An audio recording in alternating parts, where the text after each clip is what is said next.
ജനങ്ങൾക്ക് പ്രാധാന്യം. ഞാൻ മുമ്പ് പറഞ്ഞല്ലോ, രാജാവാരാണ് ബസ്സിൽ കയറുന്ന യാത്രക്കാരന്. പിന്നെ അനാവശ്യമായി നഷ്ടത്തിലോടുന്ന ഒരു ട്രിപ്പും, എല്ലാ ട്രിപ്പും നിർത്തും. അതിലൊരാൾക്കും ജനപ്രതിനിധികൾക്കോ ഒന്നും ഒരു വിഷമം വേണ്ട, അത് പരിഹരിക്കും. ഒരു ബസ് നഷ്ടത്തിലോടുന്നത് അതിൻ്റെ സമയക്രമത്തിൻ്റെ കുഴപ്പമാണെങ്കിൽ ആ സമയക്രമം പരിഹരിക്കും. അതുപോലെ ഉൾമേഖലകളിൽ പോകുന്ന ബസ്സുകൾ അവിടെ അതിനെ മാത്രം ആശ്രയിക്കുന്ന, പ്രത്യേകിച്ച് ട്രൈബൽ മേഖലകൾ, പിന്നെ SC/ST കോളനിയുള്ള സ്ഥലങ്ങൾ, എസ്റ്റേറ്റുകൾ, അവിടുത്തെ തൊഴിലാളികൾ, അവരെ വണ്ടിയൊന്നും നിർത്തില്ല. അതിലൊന്നും ഒരു ആശങ്കയും വേണ്ട. ഞാനിതിൻ്റെ പ്രായോഗികത നേരിട്ട് അനുഭവിച്ചിട്ടുള്ള ആളാണ്. ഒരു വണ്ടിയും ഇല്ലാത്ത സ്ഥലങ്ങളിൽ വണ്ടികൾ എത്തിക്കുക എന്നുള്ളതാണ് കേരളത്തിലെ പൊതു ട്രാൻസ്പോർട്ട് സിസ്റ്റത്തിന് ഇന്ത്യയിലില്ലാത്ത ഒരു പുതിയ പരിഷ്കാരം ഞങ്ങൾ തയ്യാറാക്കിക്കൊണ്ടിരിക്കുകയാണ്. ഒരു വീക്കിനുള്ളിൽ ഞങ്ങൾ മുഖ്യമന്ത്രിയെ കാണും. മുഖ്യമന്ത്രി അനുവാദം തന്നാൽ ഇന്ത്യയുടെ ചരിത്രത്തിലാദ്യമായിട്ടുള്ള ഒരു വലിയ പബ്ലിക് ട്രാൻസ്പോർട്ട് സംവിധാനം കേരളത്തിൽ എല്ലാവർക്കും, ജനങ്ങൾക്കും മാധ്യമങ്ങൾക്കും ഉദ്യോഗസ്ഥർക്കും ജനപ്രതിനിധികൾക്കും അഭിമാനിക്കാവുന്ന ഒരു നേട്ടം നമ്മൾ കൈവരിക്കും. അതിന് ഞങ്ങൾ പദ്ധതി തയ്യാറായിക്കൊണ്ട് TC ഞാനുമായിട്ട് അതിൻ്റെ ഡിസ്കഷൻ കഴിഞ്ഞു. 1-2 ഡിസ്കഷൻ ഞങ്ങൾ കഴിഞ്ഞു. ഉദ്യോഗസ്ഥന്മാർക്ക് അദ്ദേഹം നിർദ്ദേശം കൊടുത്തു കഴിഞ്ഞു. അവരത് തയ്യാറായിക്കൊണ്ടിരിക്കുകയാണ്. അത് വരുന്നതോടെ കേരളത്തിൻ്റെ മുക്കിലും മൂലയിലും ബസ് സർവീസും അനേകായിരം സംരംഭകരും വരുന്ന ഒരു പുതിയ പദ്ധതി.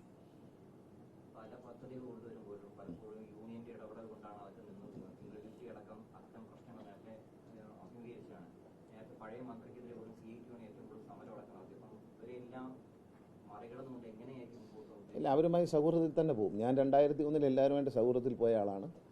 അവരെ ഒന്നും പ്രകോപിപ്പിച്ചോ ഒന്നും നമ്മൾ മുന്നോട്ട് പോകുന്നില്ല. തൊഴിലാളികളുടെ ആവശ്യം അവരുടെ ശമ്പളം, അവരുടെ പെൻഷനിങ്ങുള്ള കാര്യങ്ങളെക്കുറിച്ചാണ്. അതിൽ സുതാര്യമായ ചർച്ചയുണ്ടാകും. പിന്നെ യൂണിയനുകൾ മുന്നോട്ട് വയ്ക്കുന്ന ന്യായമായ കാര്യങ്ങൾ. ഇപ്പം ഞാനിത് കണക്കില്ല നിങ്ങൾ എന്നെ വാർത്തകളെ വളച്ചൊടിച്ചു. ഒരു ചാനൽ ഒരു പ്രത്യേക ലേഖകൻ ഒരു വാർത്തയെ വളച്ചൊടിച്ച് മുൻമന്ത്രിയെ ഞാൻ അദ്ദേഹത്തെ ഒന്നും പറഞ്ഞിട്ടില്ല. അത് വെറുതെ തെറ്റായി ആ വ്യക്തിക്ക് എന്നോടുള്ളൊരു വിരോധം കൊണ്ട് നിങ്ങൾ ആരും കാണാത്ത ഒരു വേർഷൻ അതിൽ അയാൾ മാത്രം കണ്ടു. അയാൾക്ക് എന്നോട് പണ്ട് 2013 എന്നെ രാജിവെപ്പിക്കാൻ നടന്ന ആളാണ്. അപ്പോൾ അയാൾക്ക് ആ ഒരു വിരോധമുള്ളത് കൊണ്ട് അയാൾ ആ വാർത്തയെ മറ്റാരും കാണാത്തൊരു മുഖത്തിൽ കണ്ടു. നിങ്ങൾ ആരും കണ്ടില്ല. കേരളത്തിലെ ഒരു മീഡിയയും കാണാത്ത ഒരു വേർഷൻ അദ്ദേഹം കണ്ടെത്തുകയും മഹത്തായ ചില സംഭാവനകൾ നൽകുകയും ചെയ്തു. അതിൽ കാര്യമില്ല, ഞാൻ ആരുടെയും കുറ്റം പറഞ്ഞല്ല.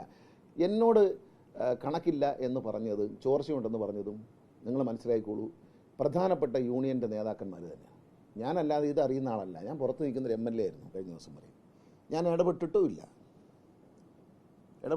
പക്ഷേ എന്നോട് യൂണിയൻ നേതാക്കളും വിവിധ യൂണിയൻ്റെ പ്രമുഖ നേതാക്കൾ, ഹയർ റാങ്കിലുള്ള നേതാക്കന്മാരാണ് എനിക്ക് പറഞ്ഞു തന്നത്. അവർ പറഞ്ഞു കേട്ടിട്ടാണ് ഞാൻ പറഞ്ഞത്. അവരതിൽ പ്രവർത്തിക്കുന്നില്ല. അവർ പറഞ്ഞു കേട്ട് ഞാനൊന്ന് അന്വേഷിച്ചു, ശരിയാണോ എന്ന് ചില ഉദ്യോഗസ്ഥരോട് ചോദിച്ചോ, ശരിയാണെന്ന് അവരും പറഞ്ഞു.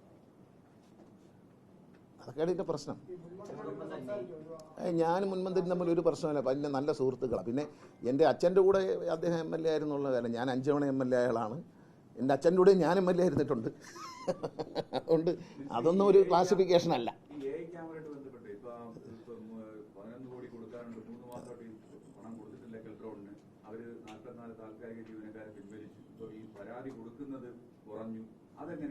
പിന്നെ അത് നമ്മൾ ധനകാര്യ വകുപ്പിൽ നിന്നും പണം നമുക്ക് വരുന്നുണ്ടല്ലോ, അത് റിലീസ് ചെയ്യാൻ ധനകാര്യ വകുപ്പിന് ഒരുപാട് നമുക്ക് മനസ്സിലാക്കണം. ഒരുപാട് ആവശ്യങ്ങൾ ധനകാര്യ വകുപ്പിന് വരുമ്പോൾ ഈ പൈസ ഇങ്ങനെ റോൾ ചെയ്താണ് പോകുന്നത്. നമുക്ക് കേന്ദ്രത്തിൽ നിന്ന് കിട്ടുന്നൊന്നും കിട്ടുന്നില്ല എന്നുള്ളൊരു പരാതി ഇതിങ്ങനെ റോൾ ചെയ്ത് പോവുകയാണ്. അപ്പോൾ അവർ സാമ്പത്തികമായി നമ്മുടെ സംസ്ഥാനത്തിന് ശമ്പളം കൊടുക്കണം, നടത്തിക്കൊണ്ട് പോകണം. KSRTCക്ക് അടക്കം കഴിഞ്ഞ കുറേ നാളായി കേരള സർക്കാരല്ലേ ശമ്പളം കൊടുക്കുന്നത്. അപ്പോൾ അവരത് മറിച്ചുകൊണ്ട് പോകുമ്പോൾ അവരുടേതായ പരിമിതിയുണ്ട്. പക്ഷേ അത് ഞങ്ങൾ മിനിസ്റ്ററുമായിട്ടും പിന്നെ ഫൈനാൻസ് സെക്രട്ടറിയായിട്ടൊക്കെ സംസാരിച്ച് ഏതാനും ദിവസങ്ങൾക്കുള്ളിൽ അതിനൊരു പരിഹാരമുണ്ട്. ഇല്ല, അങ്ങനെയല്ല. പണം വരുന്നുണ്ട്, പണം കെൽട്രോണിന് കൈമാറുന്നില്ല എന്നുള്ളതാണ് അവരുടെ ഒരു പരാതി. അതെന്താണെന്നുള്ള കാര്യം ഞങ്ങൾ ഫൈനാൻസ് സെക്രട്ടറിയുമായിട്ടും ഫൈനാൻസ് മിനിസ്റ്ററുമായിട്ടും സംസാരിച്ചതിന് ശേഷം അത് ഞങ്ങൾ ക്ലിയർ ചെയ്ത് കൊടുക്കും. കാരണം കെൽട്രോണിന് കൊടുക്കേണ്ടതാണല്ലോ പൈസ. നമ്മൾ ഫൈൻ അടിച്ചു, നമ്മുടെ ഖജനാവിൽ വന്നു. ആ ഖജനാവിലെ ഒരു റോളിംഗ് നടക്കുകയാണ്. അത് ഫൈനാൻസ് ഡിപ്പാർട്ട്മെൻറ്റിൽ മാത്രം ഒരു ചുമതലയല്ലല്ലോ.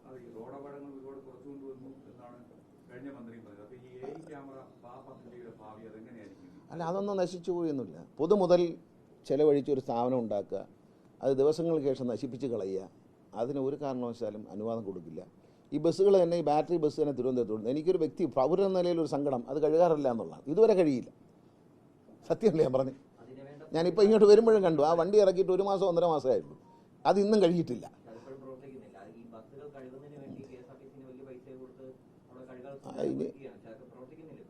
വെള്ളമില്ലാത്തടത്ത് കൊണ്ടുവന്ന് കാർ വാഷ് വെച്ചാൽ പണ്ട് വെള്ളമുള്ള സ്ഥലത്ത് വയ്ക്കണം. തോട്ടിൻ്റെ കരയിലെങ്ങാണ് കിണർ കുത്തിയിട്ട് അവിടെ വയ്ക്കണം. അതാണ് കുഴപ്പം. സാർ വാഷ് വെച്ചു, പക്ഷെ വെള്ളമില്ല. അതുകൊണ്ട് എന്ത് കാര്യം? ഈ കാർ വാഷൊന്നും KSRTC ബസ്സിന് പറ്റില്ല. കാറിനൊക്കെ പറ്റും. കാരണം നമ്മുടെ കാറുകൾക്കൊരു ഡൈനാമിക് എയറോഡൈനാമിക് ഷേപ്പുണ്ട്. അതിലൂടെ കാർ കടന്നു പോകുമ്പോഴേ ഇതിനകത്തൊക്കെ വെച്ച് കഴിഞ്ഞാൽ ഇതിൻ്റെ സൈഡിലത്തെ കണ്ണാടിയിലും പിന്നെ ഇവർ ഈ സൈഡിൽ തകിട് വെച്ചടിച്ച് കളയും. നല്ല സ്വിഫ്റ്റ് വണ്ടിയുടെ സൈഡിലൊക്കെ പച്ച കളറിൽ റിവറ്റ് വെച്ചടിച്ച് കളയും. ആണി അടിച്ച് കയറ്റിയിട്ട് ഒരു പച്ച കളർ പലക ഇടിച്ചിടത്തേ ഒരു പാച്ച് വയ്ക്കും. ഈ പാച്ചിലൊക്കെ ഇത് വന്ന് കുരുങ്ങിയാൽ പിന്നെ മെഷീനോട് പറഞ്ഞു പോകും. അതുകൊണ്ട് അതല്ല, മാനുവലി തന്നെ കഴിവുണ്ട് വരും. കംപ്രസറൊക്കെ വാങ്ങിച്ചു കൊടുത്തിട്ട് മാനുവലി കഴുകാനുള്ളൊരു ഏർപ്പാടുണ്ട്.